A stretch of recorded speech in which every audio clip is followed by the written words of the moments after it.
Bonjour à tous, Trotty Riders, Trotty Riders, ravi de vous retrouver pour cette nouvelle présentation. J'ai l'honneur aujourd'hui de recevoir la trottinette de la marque Kukirin. C'est le modèle G4. Nous allons tout découvrir sur cette trottinette. C'est parti pour l'intro vidéo.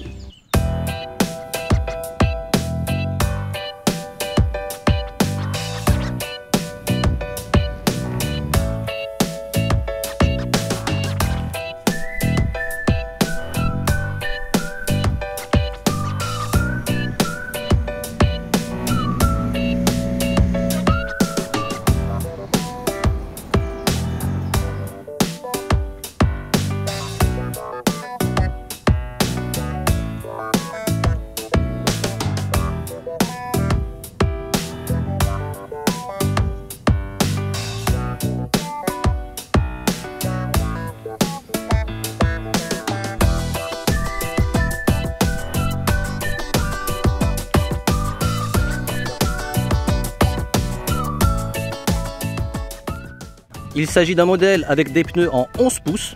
Le moteur est situé à l'arrière, développant jusqu'à 2000 watts, batterie en 60 volts, 20 ampères-heure, qui occupe l'intégralité du deck. Nous allons faire le test de l'autonomie. On va voir ce qu'elle nous propose en termes de distance. On va également découvrir sa vitesse max et puis ses qualités pour s'aventurer sur différents types de chemins. Je vous ferai un retour à la fin de la vidéo. Dans l'immédiat, on va découvrir ses caractéristiques. C'est un modèle qui possède des performances assez intéressantes en 60 volts, surtout si on fait le rapport prix-puissance. On remarque que les freins à disque sont de type mécanique avec des disques en 140 mm. Est-ce que ça suffira pour contenir une bête aussi pesante, puisque le poids est de 41 kg? En termes de design, elle a de quoi faire parler d'elle avec sa colonne de type double, façon Curus ou Whipped. Un gros deck suffisamment large pour bien se positionner. Nous avons le choix. Ensuite, au niveau du cale-pied, il n'est pas très incliné dans la lignée du deck avec une surréhausse à l'arrière. Point fort évidemment de cette G4, ce sont ses suspensions à l'avant comme à l'arrière, couplées avec ses pneus en 11 pouces. Donc sur papier, elle est capable d'affronter tout type de chemin. Nous allons voir au travers de notre test ce qu'il en est. En termes de décoration, on est plutôt sur du ton noir, gris et orange. Ils n'ont pas rigolé sur la décoration générale. On a des inscriptions B08, je ne sais pas ce que ça signifie. Des petits motifs qui nous rappellent les courses d'automobile. Encore une sorte d'immatriculation B051, B01, B09 sur ce modèle G4. Je ne sais pas ce que ça signifie. Si l'un d'entre vous connaît la signification, vous me dites. Même au niveau des bras de suspension, ils ont intégré une sorte de renfort pour soutenir la fourche de couleur orange. À l'arrière comme à l'avant, je vous montre. Donc ça devrait renforcer l'avant et l'arrière et on va tester sa stabilité en haute vitesse. Je me mets à l'ombre en espérant qu'on puisse y voir quelque chose au niveau du poste de conduite. Donc un ruban ou un porte-clés est fourni, 2 clés sont incluses. Ici il y a le contacteur, on insère la clé et on pivote légèrement vers la droite. L'écran va s'allumer. Au niveau des informations du LCD, donc on a la vitesse, kilomètres à l'heure, le niveau de la batterie. Normalement il y a 10 barres représentant 100%, 10% par barre. Actuellement je suis en mode sport. Total de kilomètres accomplis 10 km jusqu'à présent. Pour changer de mode, double clic ici à ce niveau là. Hop, je passe en mode race. Je peux exploiter la capacité maximale. Double clic, je passe en mode éco, sachant qu'il y a des boutons tactiles. Ici pour la lumière, je vous montre. À l'avant et à l'arrière, il y a un très joli feu de position. L'option clignotant, droite, gauche, je vais laisser à gauche. On va voir comment ça clignote à l'arrière. Orange sur rouge, c'est assez visible. Et à l'avant, je vous montre comment ça clignote. Donc ça reste quand même visible. Donc j'arrête le clignotant. Je vous fais écouter le klaxon. Ça résonne fort. Bip sonore. On peut aussi changer les modes à l'aide de l'écran tactile ici. Voilà, sport, race. Moi j'aime bien le mode sport. Et puis nous avons la gâchette d'accélération de type pouce. Néanmoins, l'avantage c'est de pouvoir s'en servir comme poignée d'accélération, comme les scooters, ou combiner les deux à la fois. Lors du déballage, il y a 3 points à faire. Premièrement, fixer le garde-boue. Les vis et les outils sont fournis. Donc on visse de chaque côté. C'est très facile. Vérifier la pression des pneus. Les gonfler à 50 PSI. Fixer le guidon. Les vis ici sont fournies. Et point très important, lors de votre premier tour d'essai, si vous sentez que la direction est rigide, si vous ressentez une sorte de cran au milieu, cela signifie qu'il va falloir, dans un premier temps, desserrer la vis du folding qui se situe en dessous. Je vous montre cette vis-là. Au préalable, la préchauffer à l'aide d'un petit chalumeau avant de pouvoir la dévisser parce qu'il y a de la loctite, c'est sûr et certain, et c'est serré avec un couple de serrage assez fort. Donc prenez une clé Allen, une rallonge et tournez suffisamment fort. Ne faites pas trop de tours, je dirais un quart de tour à un demi-tour, mais pas un tour complet, sinon ça deviendra trop souple. Si vous avez une deuxième main, il va falloir bloquer le guidon, parce que quand on dévisse, le guidon va pivoter en même temps. Donc sans trop tarder, nous allons faire le tour de ville avec la Kukirin G4. Nous allons découvrir ses avantages, ses inconvénients, ses points forts, ses points faibles, et je vous fais un retour à la fin de la vidéo. On est parti pour le test de la VMAX avec la Kukirin G4. J'enlève la béquille et je suis en mode 2, le mode sport, sachant que le mode 1, le mode éco, c'est très lent. On plafonne à 19-20 km à l'heure. On est prêt, gâchette pouce à fond pour le mode 2. On s'accroche bien, jambes fléchies. On plafonne à 40 km à l'heure. Ok, je freine, je vais changer de mode. On est prêt pour le mode 3, le mode race. Allez, gâchette pouce à fond. Après la joggeuse maintenant.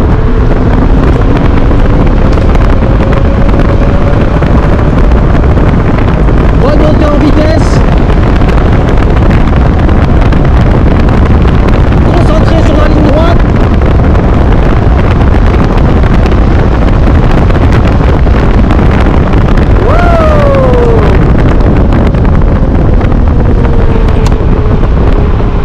Guidonnage.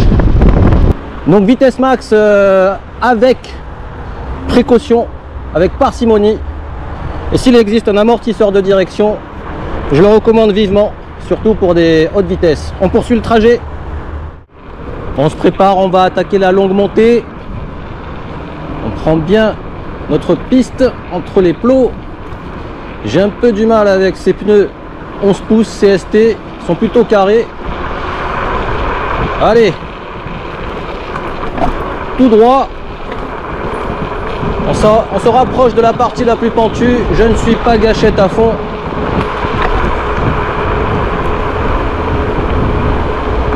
Je mets un peu plus de rythme. Hop, maintenant. Et je relâche. Elle a du caractère un peu quand même, hein. On est bien, on est bien. Montée terminée. Pas de signe de timidité. Allez, on est parti pour la descente. Je n'accélère pas, je laisse en roue libre.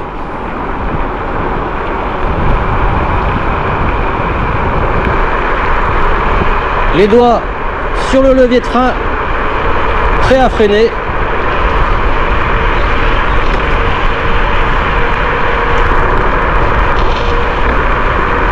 Je ralentis maintenant. Ça siffle un peu. On aurait préféré Des freins un peu plus sérieux pour un poids de 40 kg, lancé avec son gros moteur arrière de 11 pouces. Il lui manque ce degré de freinage. Je pense que c'est pas suffisant si on exploite des vitesses max comme cette descente. Les pavés, certainement son point fort, mais oui, je peux mettre un peu plus de rythme, mais on va attaquer le rond-point. Laissez passer le scoot, vas-y, scooter électrique.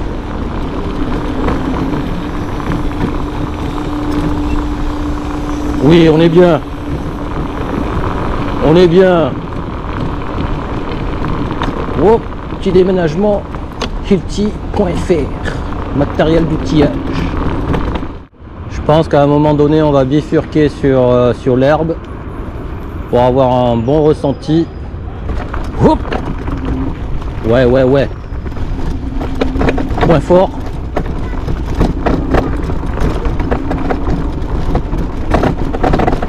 Ouais, ça se coupe pas mal, mais elle tient le choc. On est bien. Je voudrais pas taper dans un nid de poule. Voilà, petite sortie ici. Ça va, ça le fait. Petit chemin off-road. Exploiter ses points forts. Voilà, bifurquer à gauche. Je vais aller manger un boui-boui avec eux, mais je sais pas si c'est le truc plus tard. Ben, on est parti. Voilà. Là on est bien. Là on est bien avec un modèle comme ça pour les petites promenades. Bord de Garonne, tour de lac, avec des chemins compliqués comme ça. Oula la boue. Chemin très compliqué. Je passe pas avec mes petits modèles de trottinette sur les chemins comme ça, parce que ça se coupe pas mal. Mais au moins avec un modèle comme ça, avec la G4, elle amortit bien. Elle fait un peu 4x4, passe-partout. Allez, je vous fais profiter du pont neuf. On va exploiter un peu les différents chemins. Revêtement caillouteux, lisse, caillouteux et herbe, plus terre. C'est ça son point fort. Oh oh, hé hé, voilà là, passe partout. Ah, ceux-là ils sont bien gros. Ils sont bien gros. Et sinon l'herbe, là je tourne la pelouse. Je prépare la pelouse pour les fêtards.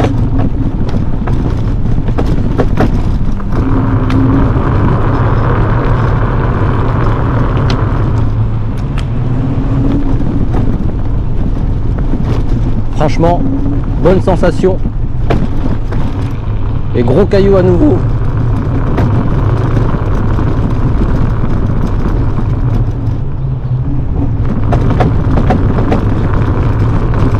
Là, ils me regardent tous et ils se disent qu'est-ce qu'il fait celui-là sur un gros caillou. Ben oui, ça c'est passe-partout. Hop là. Rodéo urbain. Il n'y a que ma voix qui dérange. Ceux-là ils sont costauds.